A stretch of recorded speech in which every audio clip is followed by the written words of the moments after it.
Welcome to Tree Talking Time, where we talk all things tree dogs, from the smallest feists to the largest hounds, treating squirrels to bears and everything in between. And from time to time, we might even run a little fast game.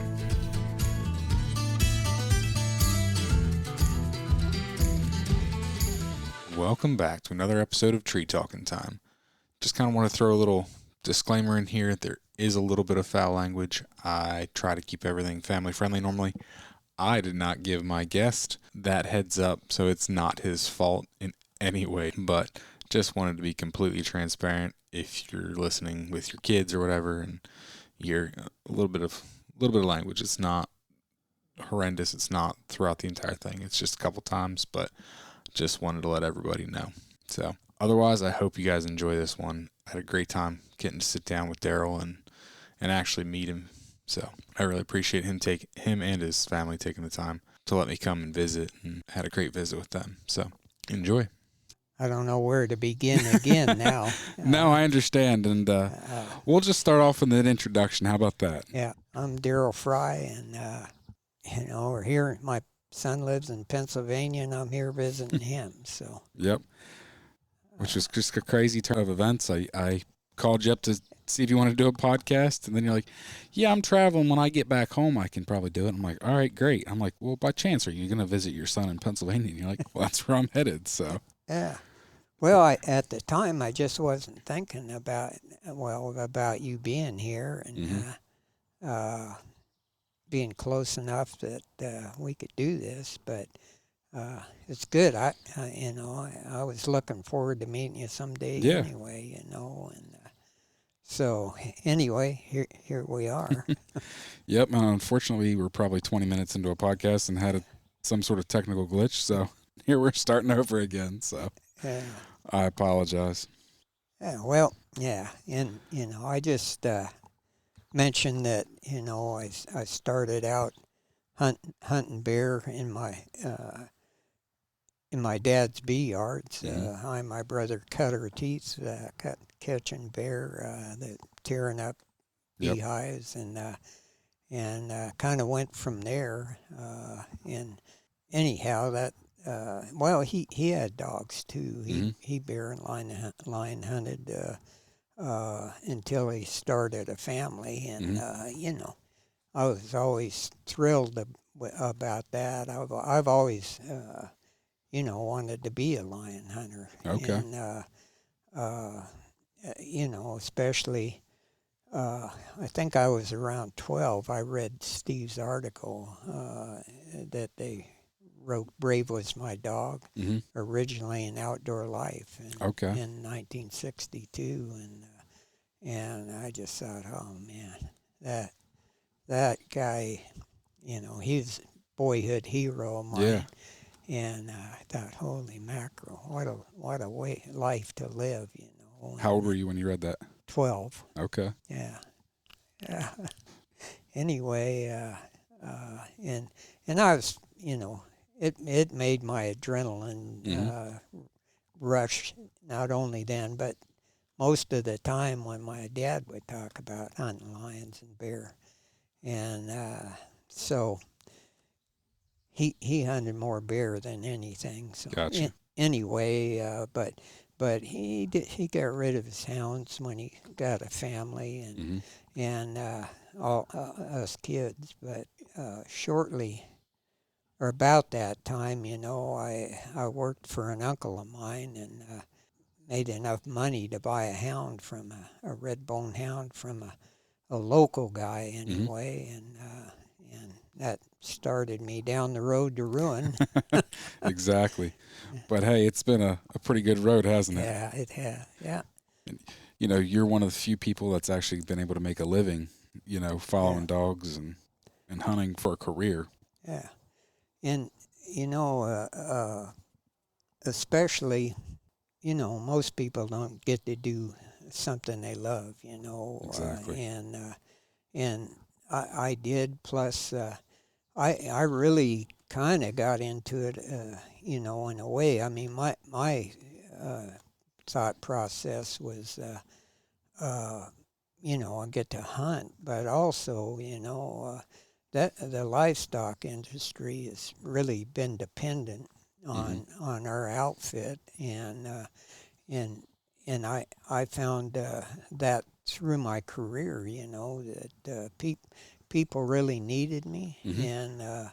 and I enjoyed that as much as I did catching lions, Yeah.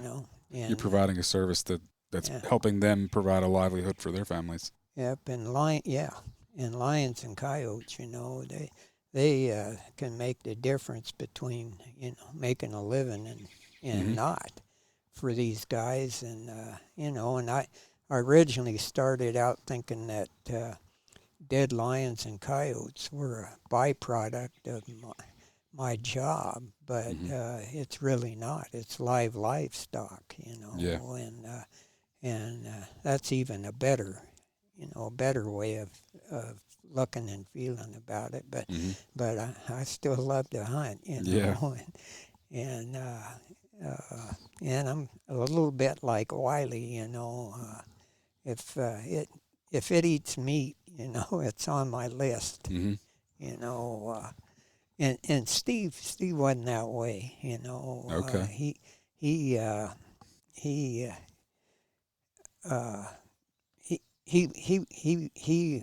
always, I think, had a sense that hunting lions, and well, he hunted for bounty, but Okay. and which aided the livestock people, and he hunted for bounty till California took it off, Gotcha. and then he worked for the state Mm-hmm. uh, as a lion hunter. They hired and uh, actually a guy named Jay Bruce was the first California state lion hunter, Okay. and he kind of invented the job, and he wrote a book too, Really? Cougar Killers, I and have to look that up. yeah, and it's a fascinating book too. It's not quite what Steve's is, but a lot of them aren't, Mm-hmm. and like Dale at McCurdy, he wrote that book uh, of Dale Lee's.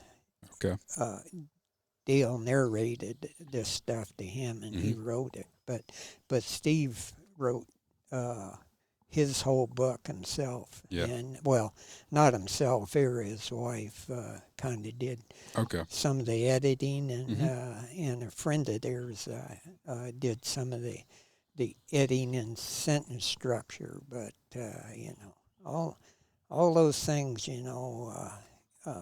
in there, Yeah. like the lion in the cave, all that, I mean, it happened just Mm-hmm. that way.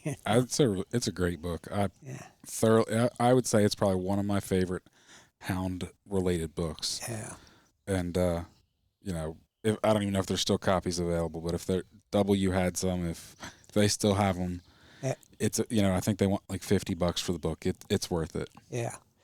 And my copy, he hand signed it to Mm-hmm. me, and it's a treasure. Oh yeah, Oh, can't beat that.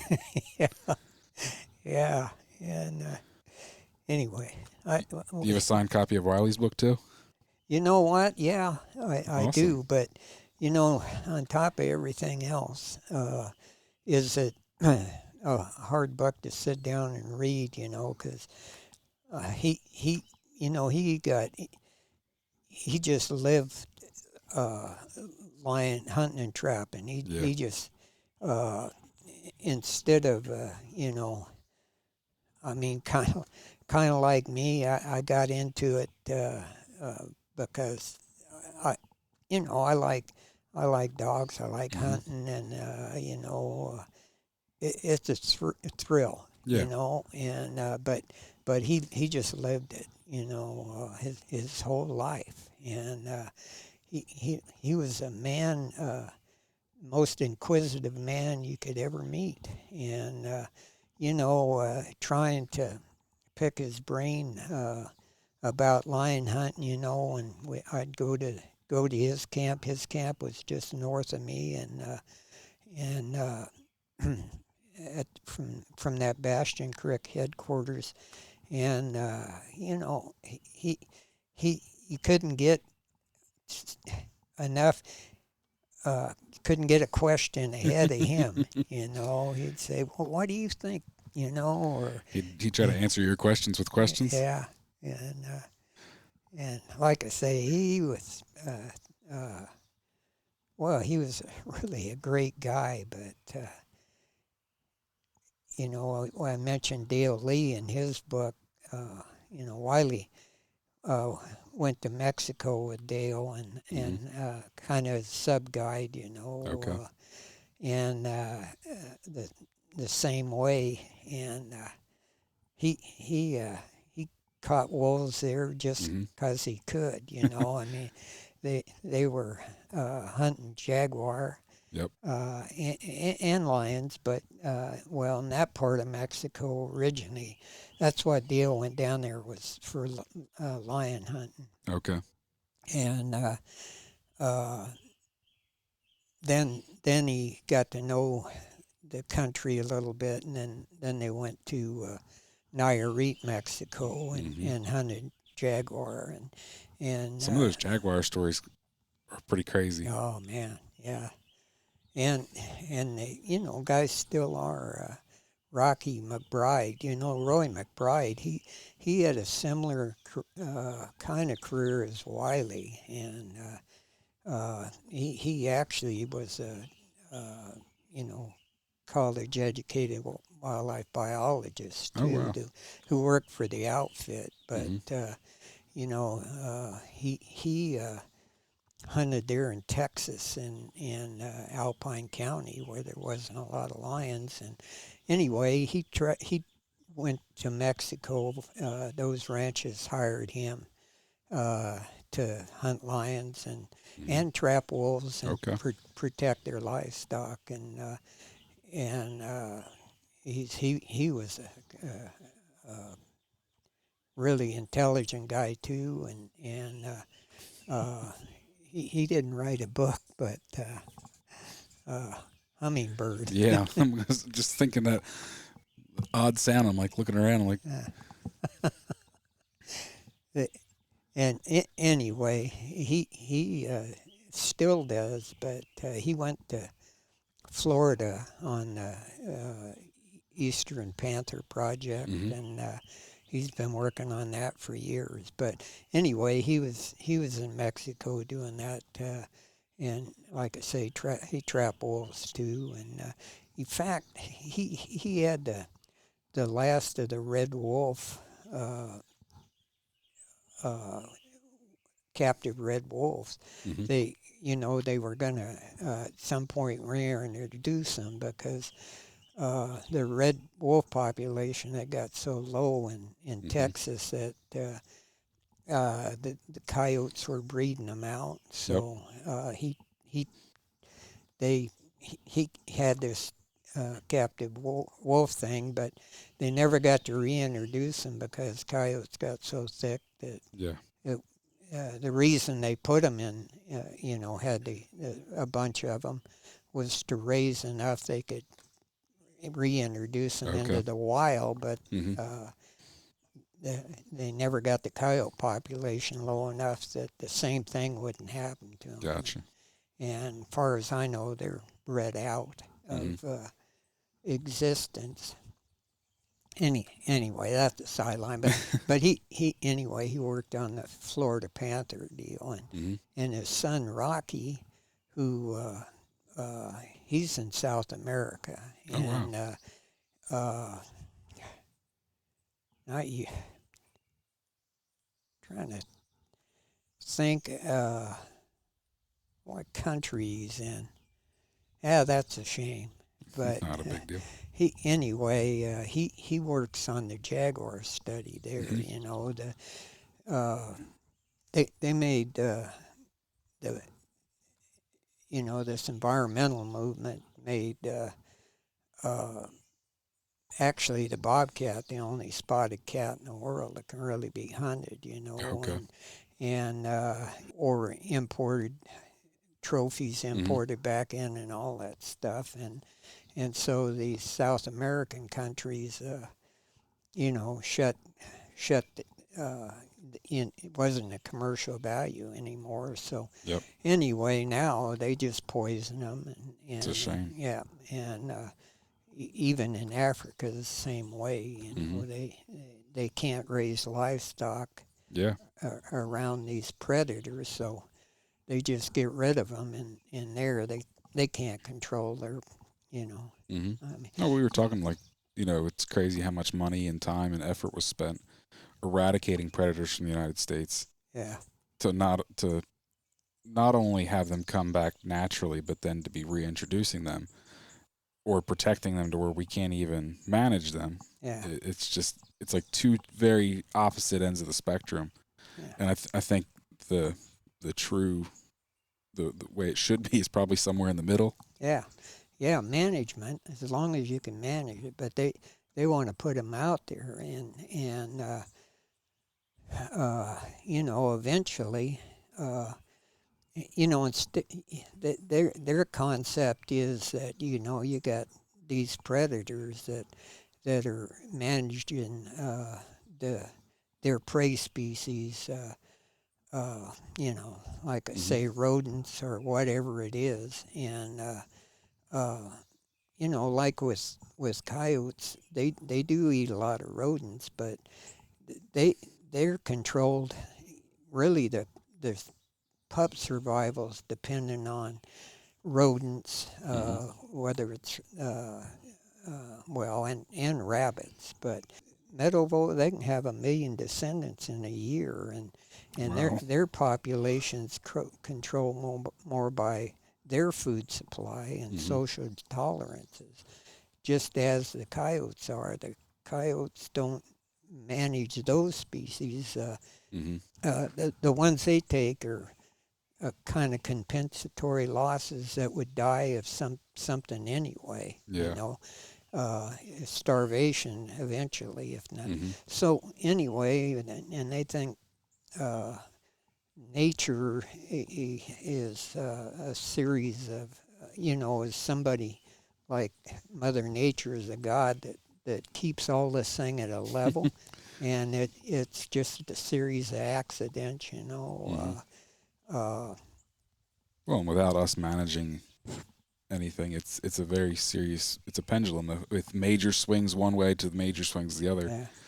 yeah. And a lot more die from this swing, Mm-hmm. because they damage their habitat. Yep. And so, an intelligent person can manage it Mm-hmm. uh, somewhat with coyotes or really wolves and stuff. We just don't have the tools to manage them anymore. Mm-hmm. They can outproduce. Uh, uh, we don't have any tools anymore without toxicants Mm-hmm. to keep their population. So it's just like the coyotes don't control the mouse population, and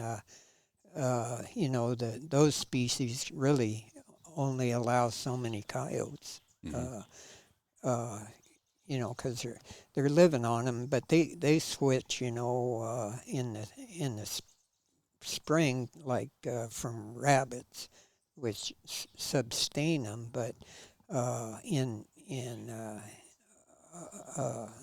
the spring, when the deer fawns are Mm-hmm. anyway, they switch to deer fawns, Oh yeah. and they in the normal time they take 60% of the fawn crop, Mm-hmm. and uh, anyway, but the deer can outproduce them, except all these fires Oh yeah. yet burn off the winter range, or a grasshopper uh, explosion will Mm-hmm. eat the bitter brush, and so you have a big die off. And what predators do is hold those populations down. Mm-hmm. They don't drop them. It takes an accident of some form, like I say, a grasshopper infestation or Mm-hmm. fire, anyway, or they just eat their feed down to where it takes years for it to recover. Yep. And during that time's when they have a big die-off. And, if you can manage the coyotes at a particular time in the spring so they can get enough fawns in the population that pretty quick they're back to normal. Okay. And I would imagine you're pretty good at managing coyotes in the spring. You made a living doing it. yeah, and with these dogs, I like decoying coyotes. It's a fun project, compared to trapping them, and it's hard to do that on these range bands of sheep, and that's really a good tool because when you go to a band of sheep and the herder tells you that coyotes are killing, it's always a dominant pair of coyotes that are doing the killing. Every coyote that's exposed to sheep, especially for very long, or goats, will kill them, but really the damage comes from these dominant pairs feeding their young. And and you howl, and they're territorial, especially at that time. And anyway, you take a dog and you go out there and you howl, and if they have a challenge bark back, and if they challenge bark you, and your dogs go to them and they fight the dog back, and you shoot it, that's the end of your problem. You can go to the next band of sheep. Yeah. And whereas if you have traps out and you're catching them, they're the hardest ones to trap, and they're harder to catch the right individual. But when you do that anyway, you solved your problem, and it's a lot of fun too. And anyway, it's been a real boom. These dogs, between lions and decoying coyotes, have saved thousands of dollars worth of livestock. Sure. And what do you prefer, coyote hunting or lion hunting? Oh well, dry ground lion hunting's my real passion. But figured. That's what I want to do. For the rest of my life, however long that is. But how old are you? I'm 73. 73, and you're still at it. Yeah. And I'm sitting here looking at you, and I can tell you right now, you would outwalk me any day of the week. Yeah. You are in phenomenal shape. And not to mention, you've told me some other accolades you have in the wrestling world. Got a world champion wrestler over here. Yeah. Well. Yeah. Anyway, I just. You're just gonna gloss over that and not even gonna mention it? Well. How many world champions have you won? Well, just two. One in freestyle and one Greco. Okay. But just two, because winning a world championship is what everyone does. So just two. Well, I've been kind of blessed that way too. Yeah, that's my other passion. Yeah. And I I'm coaching, and I do that wrestling as a sideline, but in the same regard, I just love having an impact on kids' lives, Yep. and kind of the same way as protecting a guy's livelihood or being needed, and so that's why I coach, and and it's even more important now that kids, so many dysfunctional families, and they, it's hard for them to learn their work ethic anymore. And these video games occupy too much of their mind and their energy. So, anyway. Well, you mentioned dysfunctional families, and also tying this back into the line hunting. It seems like a lot of the famous guys either didn't have families or or didn't have a great family life Yeah. because they just hunted all the time. Yeah. And you seem to manage to do both. Yeah. Well, and that's really I know because there isn't a lot of emphasis on that, but Steve, he had a long, happy marriage, Mm-hmm. and so did Wiley, Mm-hmm. and their wives just got used to him being that way, and Mm-hmm. Steve's the children, like I say, that's part of it. That's part of it. Today's problem. There's not enough fathers in the Mm-hmm. home. Yeah. I was able to take my kids with me a lot, and they and most of them wrestled too, so they Mm-hmm. stayed out of trouble when I wasn't, there all the time either. But uh, you know, like Jack Butler, we were talking about him, and he his wife stayed and cooked. He was a guide, Okay. and Steve said he caught 1,000 lions for clients. Wow. And It's a lot of lions. yeah, he took a lot of Hollywood guys and women. And his wife stayed in camp with him. Mm-hmm. And but be honest, I don't know if he had any kids. Gotcha. Vera, not Vera, but Alta was Wiley's wife. He took her one time when they went to. He went stayed with him for periods of time and hunted with him and learned all the stuff, anything he could from Jack Butler and anyhow he one time passing through he took Alta with him and they stopped there. She was telling me this story, or actually, she was telling my wife, but she said, yeah, she was drunk when we got there and stayed drunk the whole time we were there. But anyway, that's just one of those things. But Mm-hmm. yeah, I'm proud of my family, and Yep. I look back at times, and I think I even mentioned it in the that Warriors of El Gato that I Mm-hmm. wished I'd. That's the only thing I might have regretted over the years. I didn't spend as much time with my kids as, Okay. but I had good kids, Yeah, so definitely. they turned out good, and Mm-hmm. and my brother too. His son Mm-hmm. Garrett, that guy is a hunting fool. Yeah, he's he's guided mostly. He worked for the outfit a little bit, but Let's talk a little bit about the outfit. yeah, So the outfit. What is the outfit? yeah. Well, that's they've changed their name in the organizations. It started out as a biological survey, Okay. and they hired.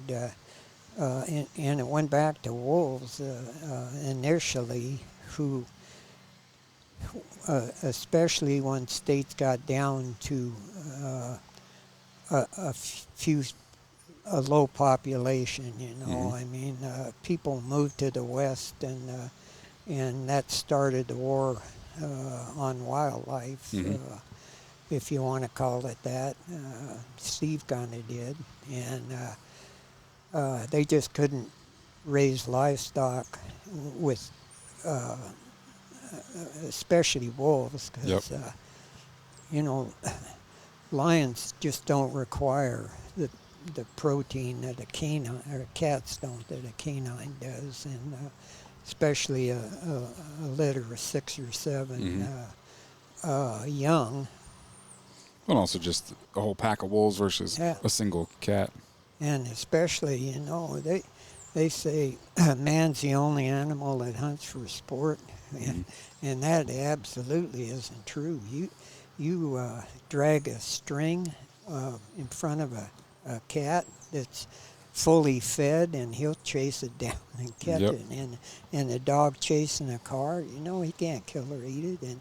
And hunger might make them stimulate them to hunt, all Mm-hmm. right, but especially sheep, because they're easy for them to catch. Yep. Lions kill 25, 30 a night, Yeah. and they may not even eat any of them. Mm-hmm. But they might eat one. But a lot of times they have a deer kill there, and they move the sheep in, and Mm-hmm. sheep runs from them. Yep. That's what stimulates them to kill, Yep. and they'll do that when they're full. But gosh, I almost got off the whole subject. But when they got down to these few wolves, they'd poisoned them, and everybody saw one shot it, Gotcha. on sight, and they got down to these few wolves, and Stanley Young wrote a book, Last of the Loners, Okay. and Puma, Mysterious American Cat, and he was a biologist too, and he had a lot of really good information, but he was a supervisor in Colorado, and they got down to all these wolves like Bigfoot, Lefty, Three Toes, all these famous wolves. Well, they survived because they were primarily lone wolves, Okay. and anyway, they were really tough to trap, Mm-hmm. and the bounties, well, it never worked for population control. Okay. It's like everything. It become from killing everyone you could get to where you wouldn't hunt in the spring because you'd want to wait till the pups grew up so you could get more. And just like farming, it was really to get more wolves around so you could catch more. but anyway, they went hiring one guy to go after these wolves primarily. Yeah. And you couldn't make a living bountying anymore, so they paid the guy to go out and hunt these wolves, and the program grew up out of that, Gotcha. and they decided too that you just like that, like fur trapping, whatever, wouldn't take the place of going in and taking out the damaging individuals. Fur trapping was the same way. That object was to have more. Not to drop the population. And when you go in and trap and lower it to where they were hard to get, you'd move to another area. So anyway, and plus they could control this guy and how he operated, Yeah.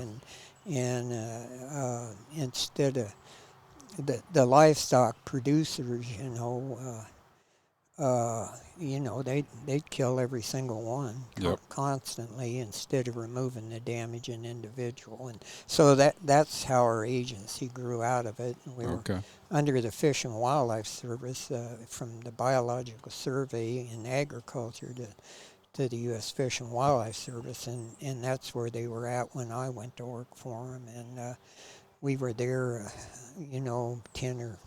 I was there 10 or 15 years, and we switched to the Department of Agriculture, and we've always up till that time when we were at the Fish and Wildlife, we were called Animal Damage Control, and then we switched to Wildlife Services, which is what it still is.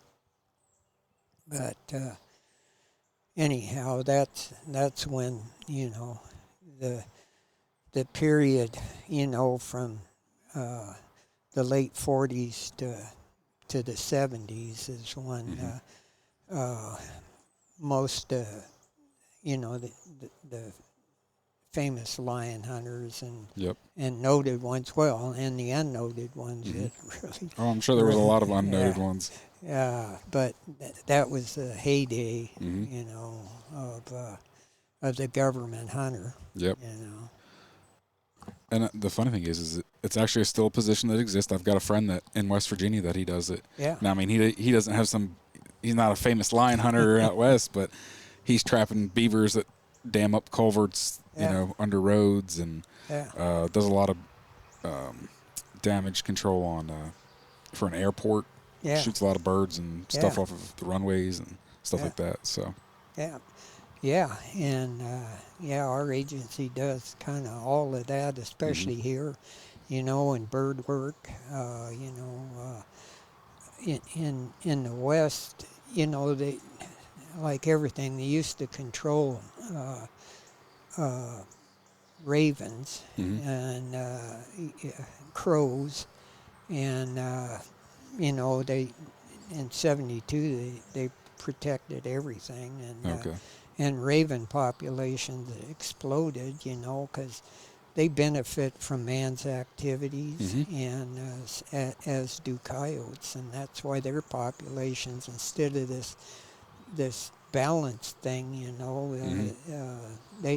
they can eat themselves out of deer and switch to something else. Or ravens, Yeah. you know, they're nest predators, and sage grouse, and you know, they're ground nesters, and you know, they anyway, ravens prey on them, and there's a big program to of raven abatement, Okay. but for years they did nothing but just Mm-hmm. let them multiply, Yep. and made, you know, chuckers and sage grouse in our area, sharp tails, and I've worked on a few of those projects, sandhill cranes, Mm-hmm. of, of, of all things, you know. Anyway, protecting all those from ravens. Okay. And Interesting. yeah, Never even knew that was a major issue. yeah. And they kill livestock. They kill calves and Mm-hmm. lambs, you know, and they're pretty predatory bird. And so anyway, that's kind of one of the things. And beaver, they're they're like in Nevada and a lot of states. Well, we do beaver work everywhere. Urban skunk work, Yeah. or urban wildlife damage, skunks and coons. Mm-hmm. Coons are pretty destructive around. Oh yeah. You know, they'll tear into a attic, you Mm-hmm. know, and move in. But Yep. but anyway, you know, we do some disease monitoring, Mm-hmm. and as part of our program, it's not necessarily all just killing livestock, but anyway, we've hit. I worked on several endangered species of sandhill crane Mm-hmm. and sharp-tailed grouse, and anyway, ravens and coyotes. You know, doing that work to give them a boost. Yeah. So you've done all Yeah, kinds of things. yeah, yeah. Pronghorn antelope. I worked on study there. You know, Okay. and yeah, coyotes are murder on those little Mm-hmm. guys, and you know, the difference between deer and coyotes is antelope are long-lived, Mm-hmm. and once they get to be a month or so old, uh, then they're pretty safe from coyotes. Okay. But unlike deer, they're when they're little, they're more nervous, and they'll let a coyote get really close, and then they'll jump up and run. Gotcha. Where deer sometimes will let the coyote meander around them, and they'll just sit there. Mm-hmm. But they kill deer pretty much year round, Yeah. and the fawns, you know, till they're adults, and then they kill a lot of adults then too. But anyway, Well, like you said, while you've done a lot of different things in your work, your favorite thing's been the dry ground lion hunting. So I'm sure you've got some good stories on that. Yeah, I, I, uh, I do. I don't know. I mean, I'm nowhere near a Steve or a Wiley, and or Butler and all those guys, but I'm kind of the dying breed of the, Mm-hmm. any more states, are banning it, and those guys they have an even harder job with that. A lot of them have to have a kill verified by a game warden, and in Nevada you can still, you go around these range bands of Mm-hmm. sheep, and uh, uh, th- those herders, they see a camp tender once a week to get provisions, Mm-hmm. but that's the only human they see, and lions can be killing on them for a week. Yeah. Kill 100 sheep in that period of time, in between, and but I go around and check with them Mm-hmm. on these mountain ranges. So we kind of cut that time in half. They're on the schedule Okay. every 6 days, so I see them every third day. Gotcha. And but anyway, these guys have to get a game warden to hunt them down Mm-hmm. and verify the kills, and then decide whether they can remove a lion. Mm-hmm. And also, they might want to wait and see if they kill any more before they allow them to remove them. And it's a lot harder for them, and it's way harder on the producer. Not, not like it used to be, huh? And that, in a lot of ways, causes the producer to take matters into his own Mm-hmm. hands. And that's another reason our agency even kind of came in existence is, you could control your employees Oh yeah. and give them the right kind of a philosophy about it. And where ranchers, strychnine will kill anything that Mm-hmm. eats it, and they would wholesale put it out, and Mm-hmm. kill birds of prey or whatever. Yeah. Anything that eats meat, it would kill. And we had a toxicant 1080, it was called, and you could mix it in a dose that was lethal to coyotes, or Mm-hmm. lethal to canines, I should say, a small amount. But those baits they put out, badgers would live under them. A badger couldn't eat enough of them, nor could an eagle. And anything, they were death on dogs. Mm-hmm. That was a big problem. Guys like Wiley, there was a guy that coyote trappers intermixed, and in those, before the 70s, they were in population control as Mm-hmm. opposed to, trying to get the harmful individual, because Yeah. in a way they were all harmful. And they'd put out bait stations in these 1080 stations, and they could control the population in near the livestock at that time. So anyway, Wiley got poisoned out of whole full packs of dogs on a couple Jeez. different occasions. Yeah, had to start all over again. That's hard. Yeah, and so anyway, we prevent the livestock guys from doing Mm-hmm. their own work, Yeah. and using, like I say, different toxicants Mm-hmm. that aren't selective. Yeah. And we even have one for quervids, pretty much anything with black feathers. So Okay. uh, and egg baits, and it's selective, you know, for them if you mix it right. Okay. Which Interesting. yeah. So anyway, I kind of lost my. Oh, well, with the outfit, those kinds of, those people, Charlie Tance and Steve Mathis's, and Jay Bruce. I don't know if he wrote a book. I was telling you, Cougar Killers, Mm-hmm. and he was the first California state lion hunter.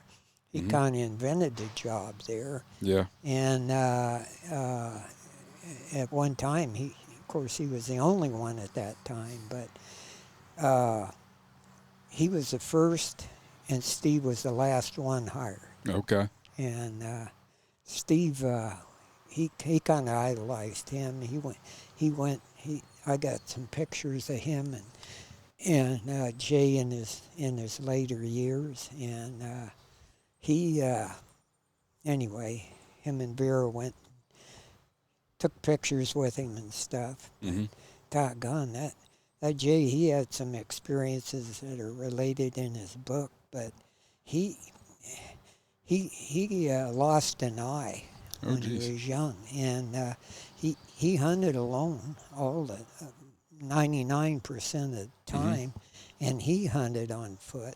And there's a video of him in a lion hunt from a silent movie or a movie camera with no sound, but that guy's running everywhere and crossing rivers, Jeez. holding his gun. Well, he carried a 9mm Luger, Mm-hmm.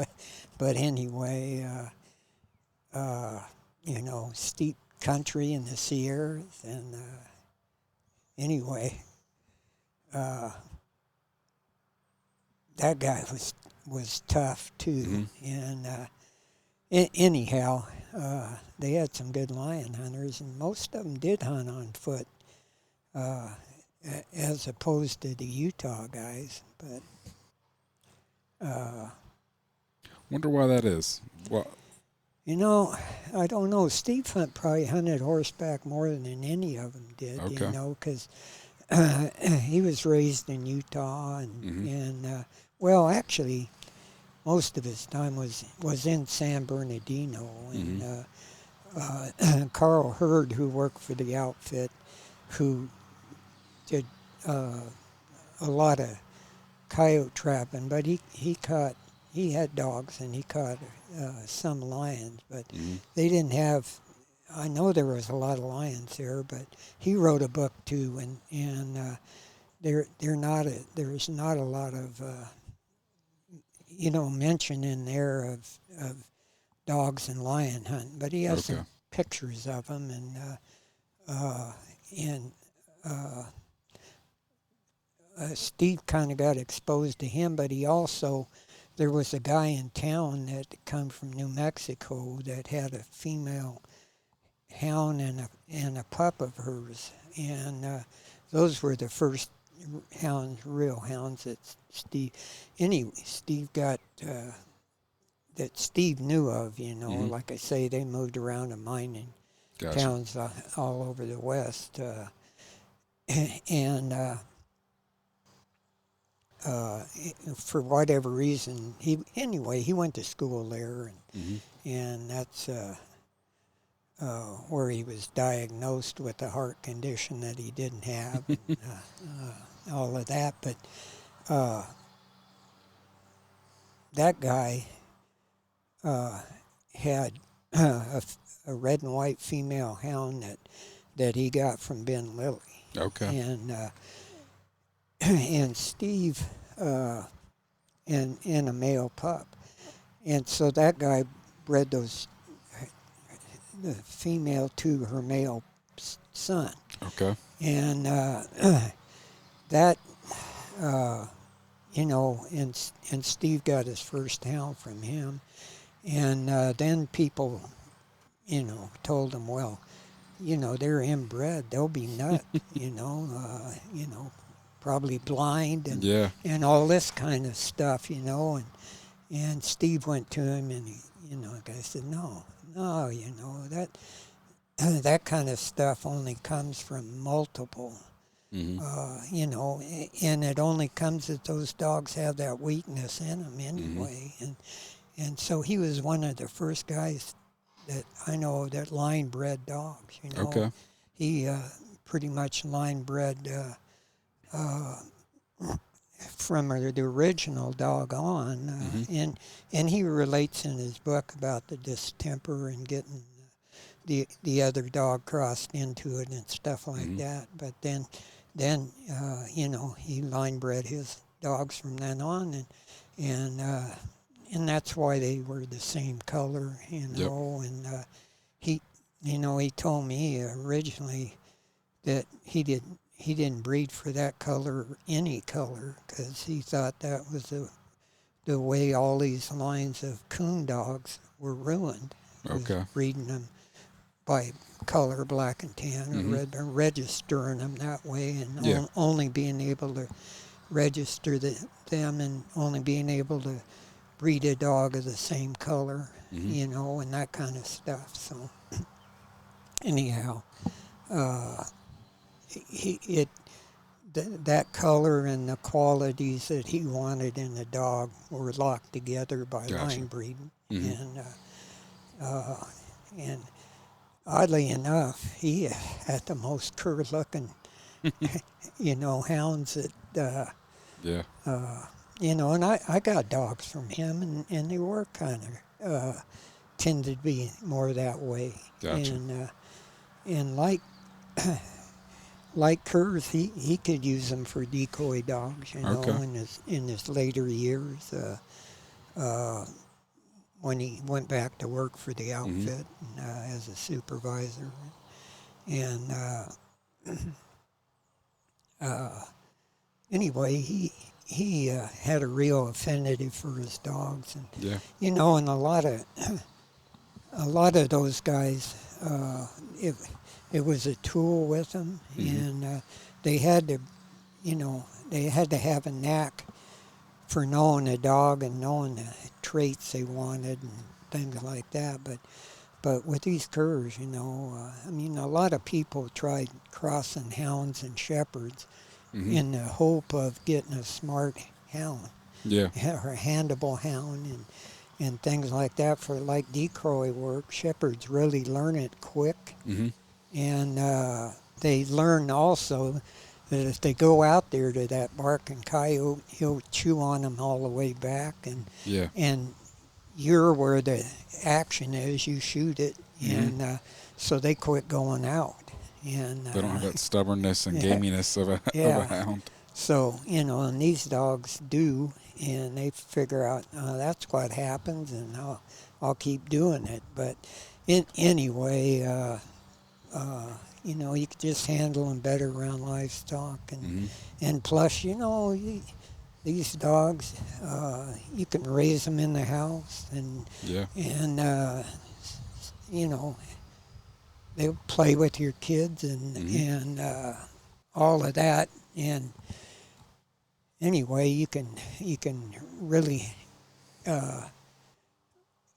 you know, a lot of people, hound guys, think you can't they can't have a hound for a pet because they won't want to hunt, they'll want to be with you, but these dogs got a prey drive out of this world, but hounds do too. That's just not true about hounds either, you know. And Steve, he never had very many dogs like most of these guys, and I would have thought he had a lot. Just typically guys that kind of form out their own line of dogs or their own breed of dogs, like typically just end up having a lot of dogs. Yeah, no, he usually had 3 or 4. Okay. You know, jaguars wiped him out of. You know, he had more jaguar hunting than that. So how did you meet Steve? You know, he when he quit jaguar hunting, he never liked it down there, the humidity and all of that, and eventually he had some years in with the outfit, so they hired him back as a supervisor in Mm-hmm. California, and that's kind of where I met him. I when I worked for Ray Rawls and sub-guiding for him, Steve got a hold of me about doing going to work in California lion Okay. hunting and doing that depredation work like they were doing it and for the state and so he recommended me for the job. Well, he called me if I wanted it. Mm-hmm.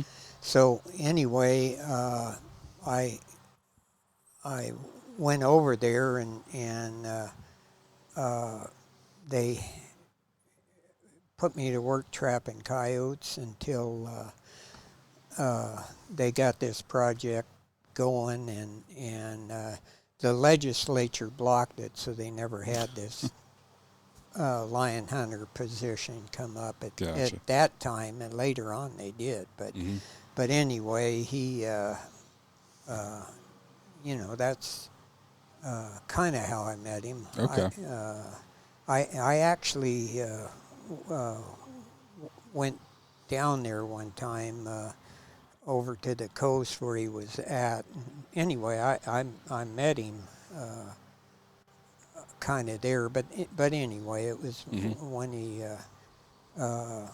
was still working for the outfit, and horse kicked him loading a bear and busted his from split it lengthways, his femur Jeez. from his knee to his hip. Holy smokes. Yeah, and he and that's when he retired, was after that, because he could no longer raise his leg Mm-hmm. at this as enough, and he kind of was. Well, the outfit had changed so much Oh, in yeah. those years, anyway, he did get his full retirement Mm-hmm. out of it, and Good. Well, like I said, with a life of you working for the outfit, I'm sure you got some good stories for us. well, I guess I do.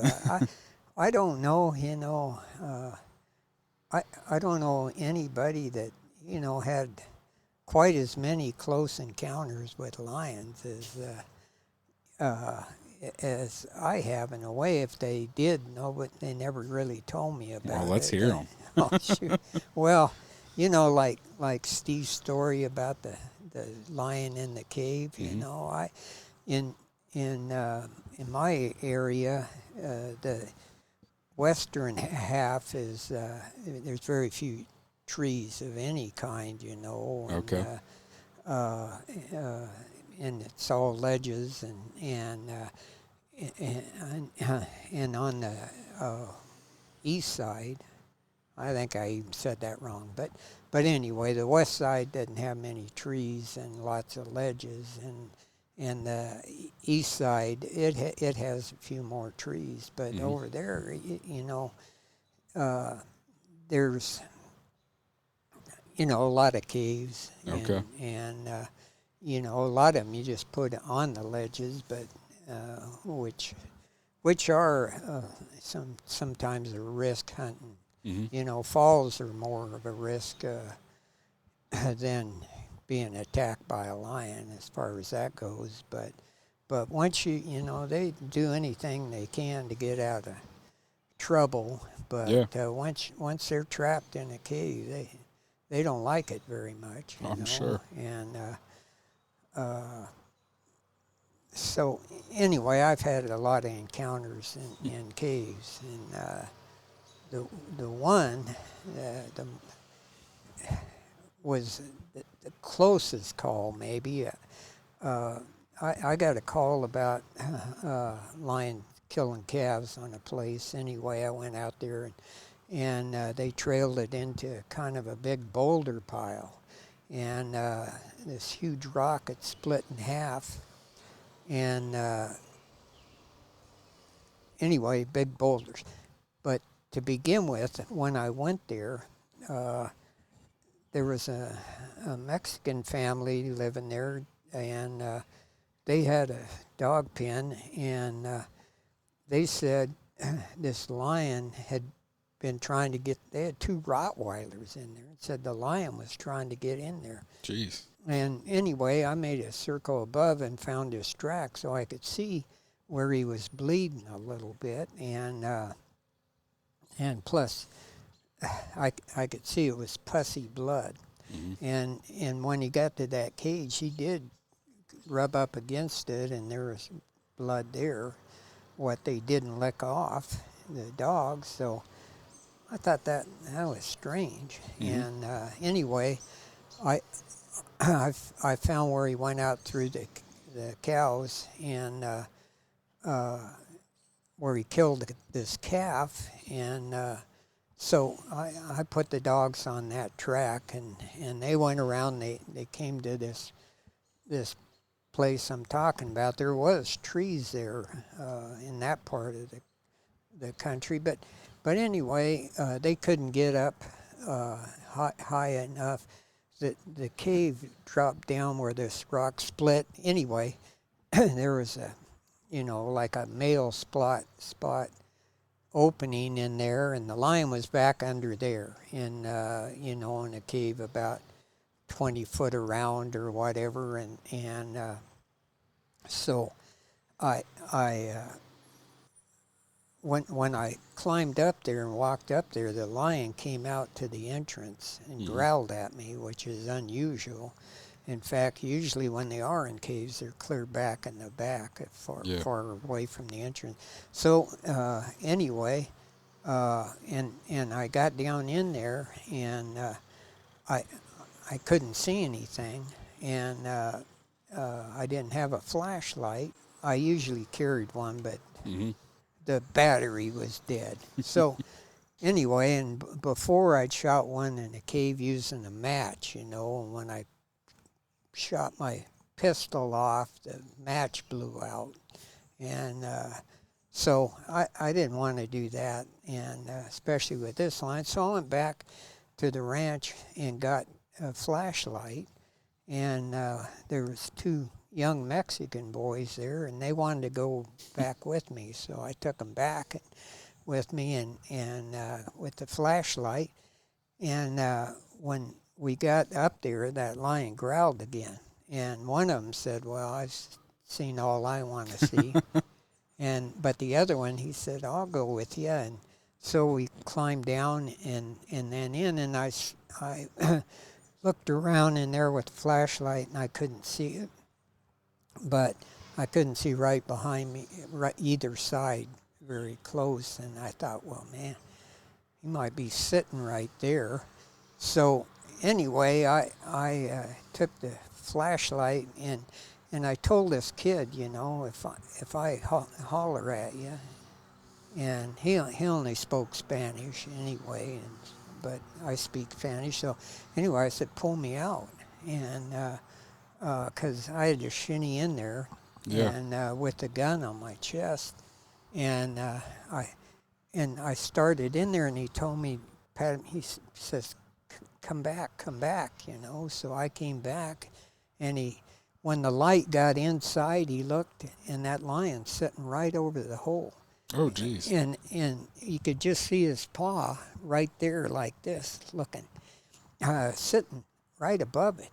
And he said, hey, that lion's right here, and there was nothing I could do but go in. And I crawled in there on my back, and when my head cleared that, got inside there, before my arms could come out, that son of a gun was right above me, and he looked, kind of laid his ears back and looked like he was setting to jump, and I thought, oh, Jesus.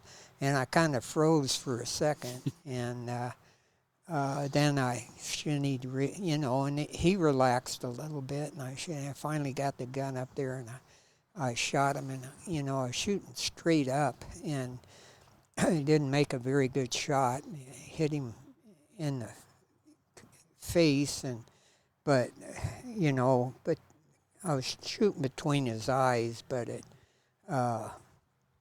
was at a steep angle, and that damn thing fell right on top of me, cut my face open, and then went around that cave, just pawing at his head and biting everything in sight, and I just laid there, and I thought, freak, man, what am I going to do?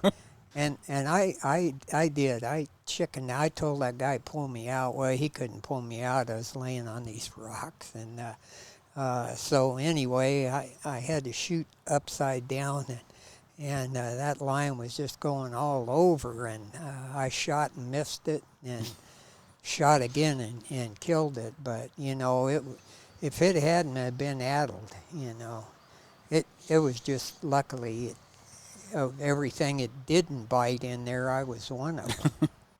And but I just had we're going to checking out kills and stuff. I've been on, I'd be walking around looking at tracks and going here and there. I've walked up on a lot of them, and a couple of them, I was going down a ridge one time, and a lion had a deer kill in there, and the dogs had dropped down below this ledge and were underneath, but they really hadn't opened yet. But I knew they were on a lion, and I come around this little ledge, and there was a freaking lion sitting on that deer kill, and he didn't want to let it go, He humped up like a big house cat, and I thought, what the hell? And I started, I had my pistol that time too, and I had my rifle, and I carried it kind of like a backpack, so my hands were free. And a lot of these times I go to these sheep camps, and I just drive close and walk in, and I don't have my horses, but I always have my dogs. So yeah. I've been on foot a lot for that reason. Anyway, this damn lion, he just humped. He wasn't going to let me take it away from him, and so I started to ease my gun out and blast him, and those dogs just open like that and come roaring up there around, and he waited a little bit before he ran, but he wasn't going to let them have it either. So yeah. away he went, and I caught him. But I just walked up, close as you and I to lions on kills, that you just don't see. Yeah. And but these caves, two things. Caves are kind of one thing, and I don't worry too much about them as far as the lion getting me, but caves are kind of what they are, but mine shafts, they're all dangerous, they'll cave in on you in a minute, and but even caves, that one with the match, I crawled in there. That was a strange hunt.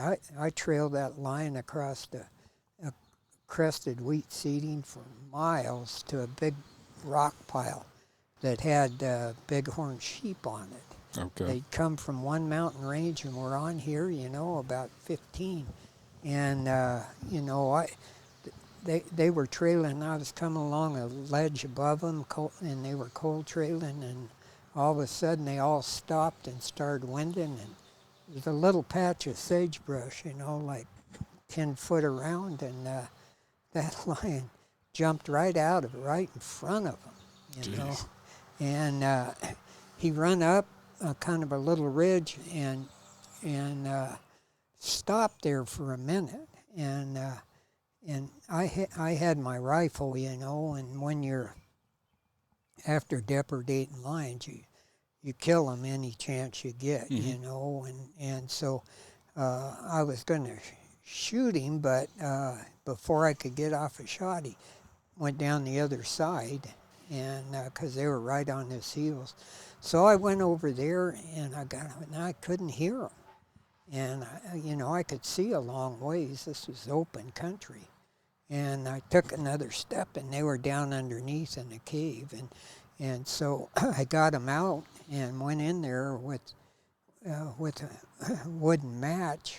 I struck it, and there was a big size of a refrigerator laying there, rock that had fell off the roof and landed in there, and he was behind that in this cave. And I thought, man, I wonder what falls out of here when I shoot, And so anyway, I held my match and shot him, and it went completely dark, but nothing fell on me.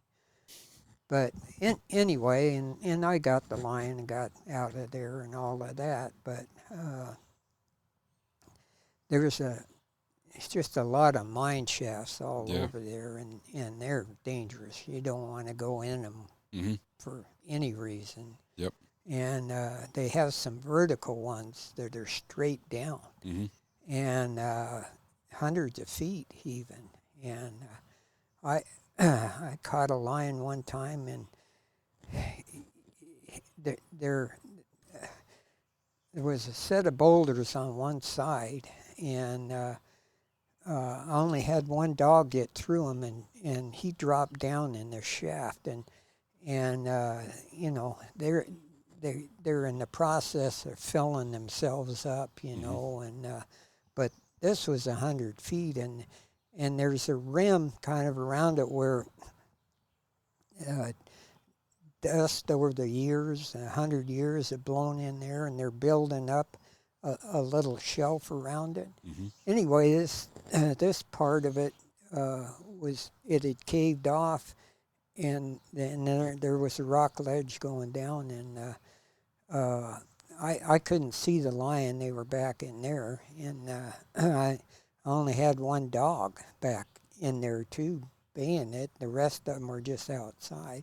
So I was going to slide down there real easy and try and keep away from that edge and get around to the lion. And it was really steep, and there wasn't any snow on the ground, but at some point in time snow had blown in there, and the upper part was dry, but down below there, the snow had melted and froze right there, and so I was shinnying down real easy and hit that ice and fell like a streamlined anvil right on the edge of that ledge, and I thought, frick, and I was by myself. Nobody knew where I was at, and God, it didn't cave underneath me, and I got around there, and frick, man, I had Stryker was the only dog in there at that time, and anyway, he was there, and that bastard was a monster. Hey. And anyway, I got in there and shot him, but then I thought, we'll never get out of here. Yeah. I thought I could climb out on, but it was all ice. But we went back, and he hit a little crack in the rocks where, anyway, he could get a foothold. Yeah. So I pushed him ahead of me, and I could crawl. Kind of fall to the same place and give him a push and follow him. We got out of there, but I thought we were going to be entombed with that lion. Anyhow, just a lot of stuff like that. I caught one on there's a lot of underhangs below those ledges, and they're just little coves, and some of them are just 6-foot indentations, and so there's a flat part on those rock ledges, but I mean, where the ledge ends and the dirt begins and slopes down, there's always a level place around these ledges, and I caught a lion. Actually, it was a male and a female. That she was in heat, and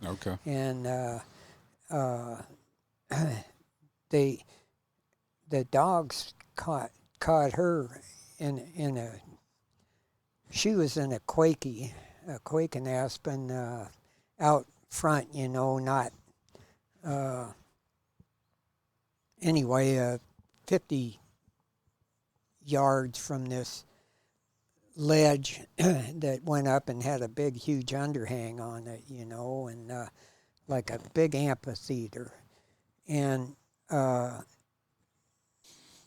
they, 2 or 3 of them were treed on her, and 2 or 3 of them were treed underneath this, on this, where this ledge was, or bayed on this ledge. So anyway, I crawled up there, and it was big enough, you could have drove a car or pickup in there, and goes back, but dwindles down to nothing. And there was a lot of light being in there. It wasn't a true cave, but you could see kind of towards the back, and like I say, lions usually go as far back. So I went down this kind of narrow path, and there's on the sides there's a bit of ledges 20 foot high, and then the dome of this ceiling thing, amphitheater looking thing. Anyway, I went back there.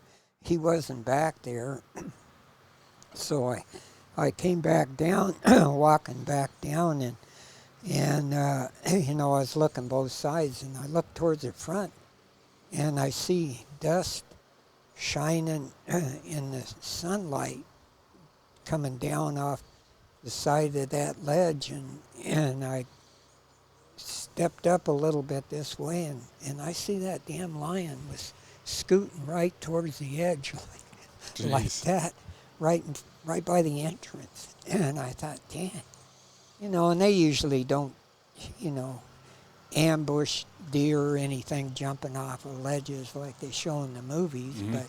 But anyway, he had something in mind, and I was able to get across from him on this other ledge on that side, right straight across, and he was sitting there, just looking at me, and I thought, God dang, I don't know what you got in mind, but I shot that damn thing, and his head just fell like that.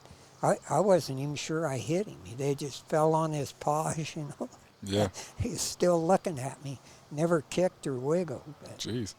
Anyhow, but I did that on another underhang, talking about that level place. A herder had some lion trouble, and in the same case, I didn't have my horses or dogs. Anyway, he told me where the kills were, and they started trailing down a big draw and went way off down there, and I was going along, and they were gaining ground on me, but they turned and headed back. So I cut across, and by that time they got to another set of ledges, and it started out, of course, as nothing, but got 100 feet high, as it went along up that draw, and when they started around the top, lions will walk on the edge of those big ledges, 4 or 5 inches away from the actual drop off, and follow them all the way around, I suppose, so they can look off one side. But dogs trailing, they can get reckless, if they stay too. Well, dogs in general just don't have the same balance.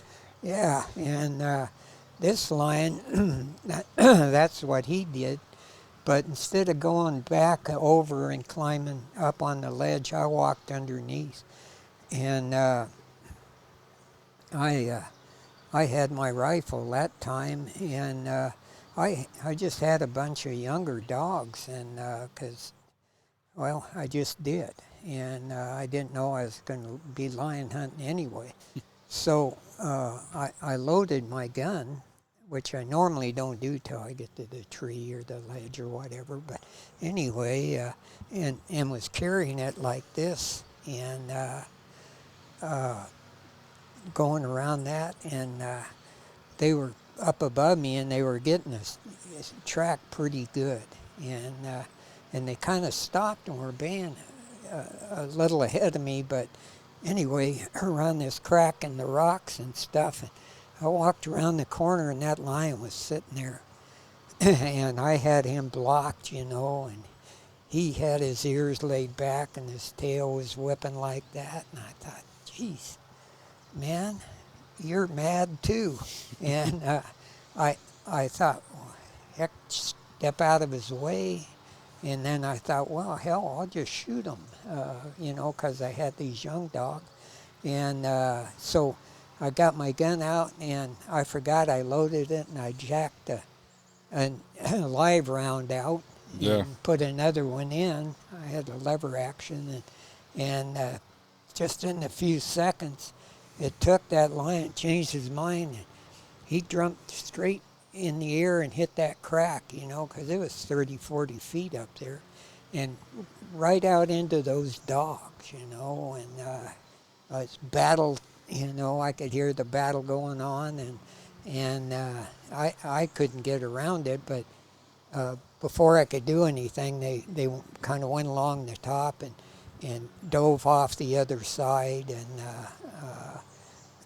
there was a little spring, and that's where they started them with a little dead tree, and this was a big old bastard too, and he was just in that tree, you know, took up the whole tree sitting up there. But anyway, I went down there and shot him, but you know, with the pair of lions, well, another time, I was on the reservation of Wahi hunting, and they don't hunt their lions anyway, but this lion was killing. Well, when I got there, it was a pair of lions the same way, and I saw going out there where lion tracks in the dust on the road. I saw there was two of them, and so I didn't, you know, I just stopped my pickup, and I could see a ledge starting there, you know, going around on the river, on the Wahi River, and so I thought I'd walk over there and see if they went down and followed the river, or where they went up on that ledge and went that way, just before I turned the dogs loose. And I went over there and when I got close to the ledge, I couldn't see tracks anymore, of course. It was too rocky and shaly down there, so I went to where it started, right up, and under the bank, you know, but there's a grass and muddy area between the water and the ledge, you know, and this is start of a big gorge in the Wahi Canyon. So anyway, I stopped and was going to look over and see if there was any tracks here underneath there on that dirt and or mud, and I really couldn't see anything, you know, and I stopped, and a lion come walking out right underneath me, but looking across the river, and there was a patch of willows there, and it turned out to be the female, and she walked out till she got about even with me, and was looking over there, and you know, now I realize the sound was bounce over their heads, and because they were kind of under this ledge, and bouncing back from across the river. Yeah. And it was about 30 feet wide there, you know, and so, and she's looking over that way, and you know, she just stood there, but you know how you get the feeling somebody's looking at you. Well, she got the feeling. Yeah. And she turned around and looked, and I wasn't 5 or 6 feet from her, you know, and you know, the wind wasn't going that way, and she turned and looked at me, and you know, and her eye, I could see her eyes just got this big, you know, Yeah.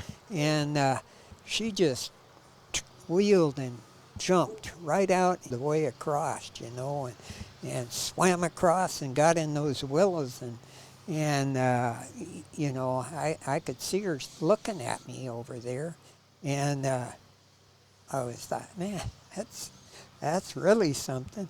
Yep. And then the male came. He was a big bastard too. He came just like she did, stopped just where she did, and he's looking over at her. Yeah. Like, what the hell is wrong with you? Not even realizing. Yeah, and he did the same thing. He turns, I think he could see her looking maybe at me above her, but he turns and looks at me, and instead of diving off into the river, that he did the same damn thing, man. He crouched down, laid his ears back. He's got his tail going like this, you know, and I thought, holy mackerel.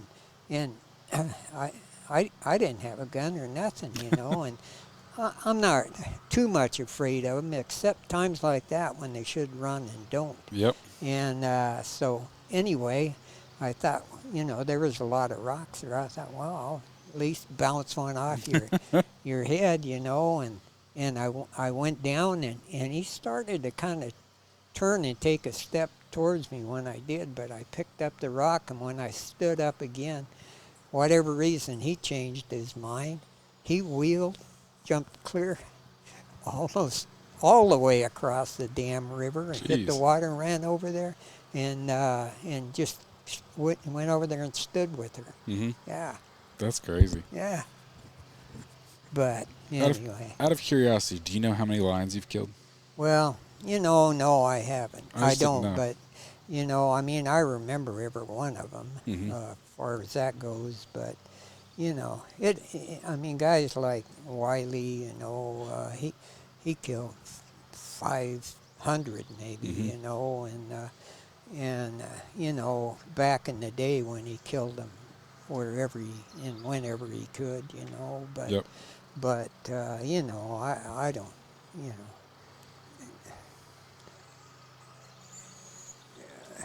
you know, I had some years where I got 20 a year, Mm-hmm. more or less, for 10 Gotcha. years. And I'd say, all told, 200 or slightly less, you know. Okay. And compared to the real guys, you know, that, you know, 400 or 500 was a lot for a government hunter on lions. But like you said, you did a lot of coyote work too. Yeah. So it's not like you were just solely a lion hunter. Yeah, and I did it when they had to be killing, you know. Mm-hmm. And, so anyway, just over a long period of time. Yep. But you know, I've had a lot of good experiences, especially since I got these curs. You know, Mm-hmm. they bond with you, and they're just Yep. fun to deal with, and easy to, well, not super easy to deer break like some people claim, but they're easy to, and they're really good to handle around livestock, which has Yep. really been a benefit. Yeah. You know. Especially for what you do. Yeah. Wiley, you know, Steve handled his dogs, you know, like, kind of like I do with these curs, and Wiley, you know, I mean, he just couldn't. He hunted big packs of dogs, Mm-hmm. you know, and a lot of southwestern lion hunters did, you know, and still do. But you know, to like load them up in his, you know, he had a pickup and a horse trailer and a dog box, and he'd go get them and grab 2 by the collar and take them over and put them in. You know, he, you know, and you know, I can just go open all the pins and let them all out at once. Yep. Put them all in at once. You know, and but anyway, Wiley and Wiley didn't have a big handle on him, and he told me, you get a better chance with all these dogs. You know, sometimes I caught 2 in a day, you know, and 2 different lions, and you know, that weren't together in a day, and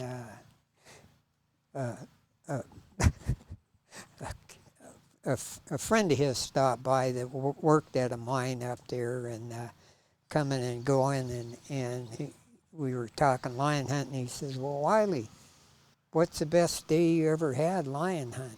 And you mean for numbers? And the guy said, "Yeah." He said, "Well, my dogs killed 7 Henroid sheep in one day before I could get them stocked." And that you know, I don't know if he's exaggerating or not, but they would, you know, they're kind of the same way, you know. Those damn lambs especially, you get about half grown and they'll be laying up in the shade, and you come around the corner and with your dogs, and damn, them things would jump up and run, and they're a temptation. But oh yeah, these dogs, you know, they learn pretty fast to leave livestock alone. Well, good. Anyway, that you know, actually has been part of the benefit. I don't get in trouble. Yeah.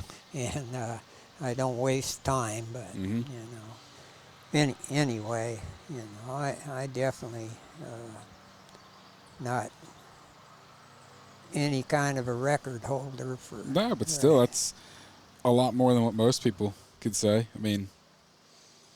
Yeah. So. And like I say, I not only had a lot of fun, I helped people. Exactly. So, well, we've been here for a little while, I know. I don't want to hold you up too much. I appreciate you taking the time while you're over here visiting your family to take some of that time and visiting with me. So. Yeah. Well, it's been fun talking to you. I kind of intended on spending a little more time with some different lion hunters, but you know, we can always do this again. Yeah. Well, yeah. Oh, I think people are tired of hearing me. Nope, they're definitely not. Don't worry about that. So. Anyway, it's good meeting you. Yep, definitely. Like I said, I'm gonna go load this dog up. Might have to fight your son for it. Thank you. You're welcome. You can find me on Facebook and Instagram at Tree Talking Media. And until next time, keep them talking in the timber.